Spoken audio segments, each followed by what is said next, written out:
to also continuing with counting. We go to the Mashkiach of Shlomo Wolbe, and he has an essay called Se'uas Rosh Kodas B'nai Israel, and he says, not just the census. So this goes to Morris's point. Morris was upset about the way we count. He says it's dehumanizing.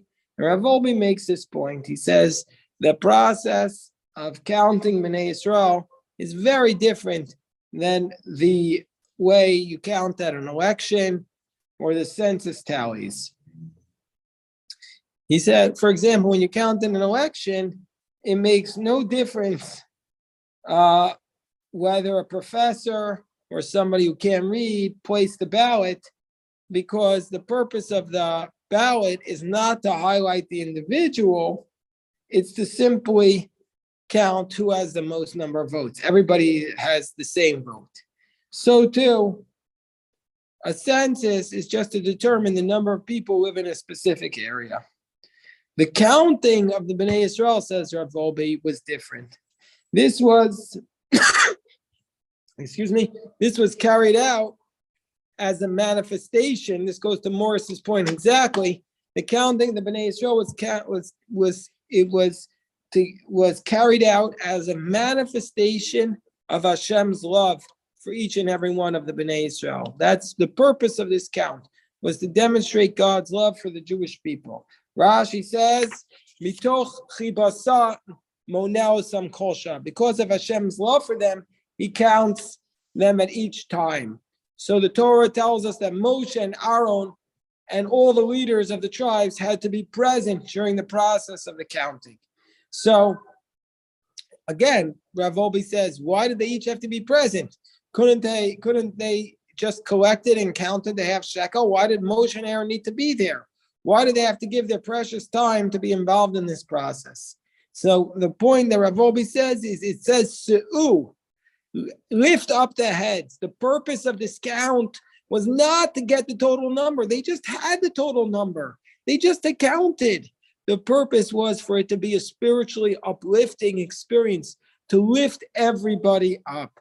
That's why the only way the counting can be done is, it says, Moshe and Aaron and the head of each tribe. Everybody, could you imagine, you know what it's like? Everybody, you read about how people, they after had the opportunity to have a yechidus with the Rebbe, have a meeting with the Lubavitcher Rebbe or with any of their great Rebbeim.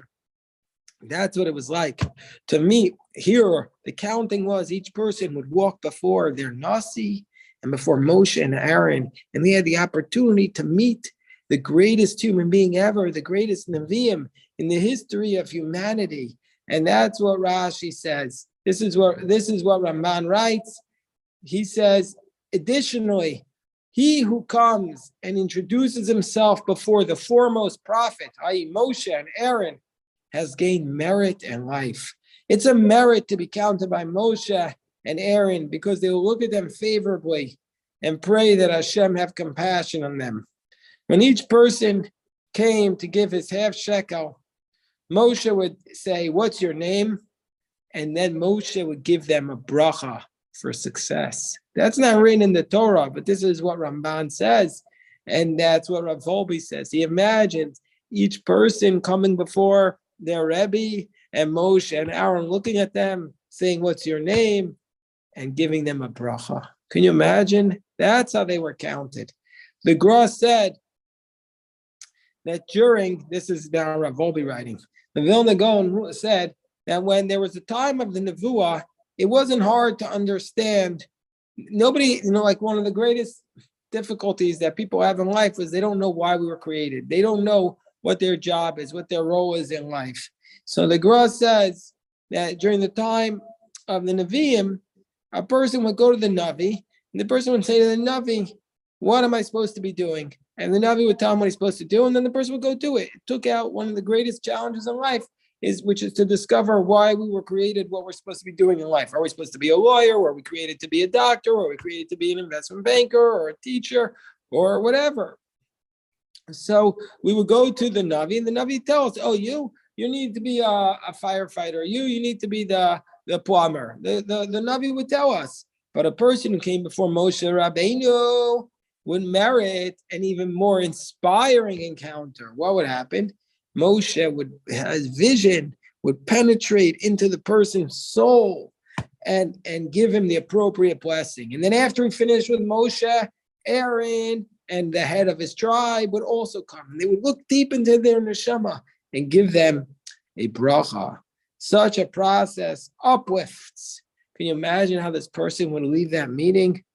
So that was the whole reason. So Rav Wolbe says every person needs to know their importance, that the world was created for me. Bishvili nivra olam, says the Gemara in Sanhedrin. And so the person doesn't know I was created. And that's the idea.